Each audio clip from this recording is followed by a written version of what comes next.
1892, a German magazine published a silly drawing. It was meant to be a joke, but it became one of psychology's most powerful tools. But here's what nobody talks about. This drawing doesn't just show you how you see the world, it shows you exactly how you're ruining your life. Because the way that you see everything, your beliefs, your identity, your entire reality was handed to you before you could think for yourself. And you've never questioned it. The drawing is called the duck-rabbit illusion. Some people see a duck, others see a rabbit, but nobody can see both at the same time. You can switch between them, but you can't hold both at once. This seems like a party trick, but it's not. This drawing explains how your entire reality was built. Because this illusion isn't just about what you see, it's about how you see. Psychologist Joseph Jastrow used this image to prove that perception isn't passive, it's interpretation. You don't observe reality, you assign meaning to it. And once your mind interprets something as true, it filters every future experience through that story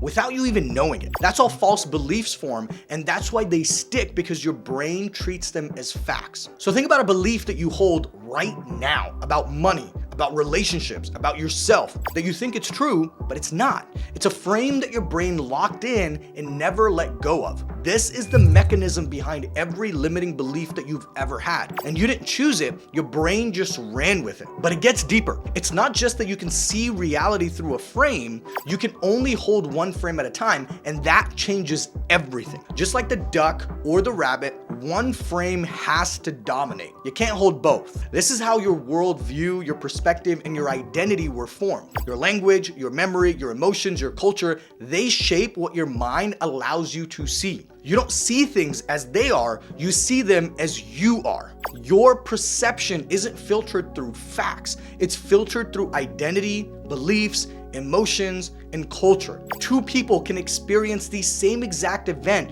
and walk away with completely different stories. Same moment, two realities. The frame that you hold determines how you feel, how you act, and how you live. And here's a simple way to test this. Think about something that you believe about yourself, something deep. Now ask yourself two questions. Where did this belief come from? And did I choose it, or was it handed to me? And if you can't remember choosing it, it's not fact, it's a frame. So if your frame determines your entire reality, who chose your frame? And the answer is gonna make you uncomfortable. When you were born, you were given a name, a belief system, a language, an environment, a culture. And the crazy thing is, you didn't choose any of it. Most people are walking around living out a worldview they never chose. You don't question it because it doesn't feel like a frame. It feels like the way things are, just the normal. I know this because I've experienced it. When I was 14, my father looked me in the eyes and told me I'd never amount to anything, that I'd never be good enough. I carried that frame for years because my brain locked it in as truth, and it became the lens that I saw everything through.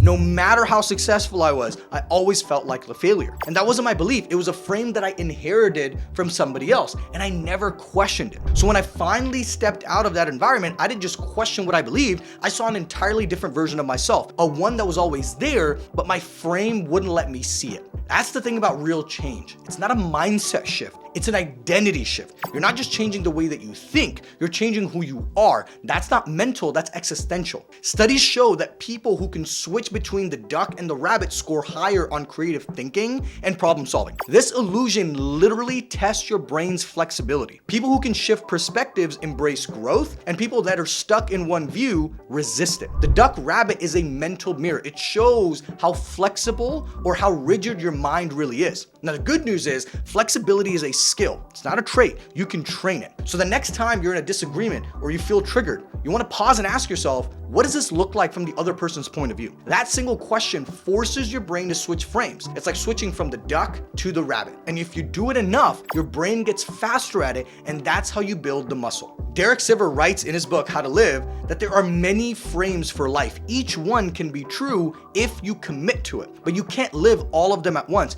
Your perspective must be chosen carefully. And the reason most people ruin their lives is because they never make that choice. They live trapped in the beliefs that they didn't pick, never realizing that there's another way to see. Your worldview isn't fixed. You're allowed to evolve, but you have to choose. And to change what you see, you have to change who you are. That's why real change is hard. And if you don't, it will ruin your entire life.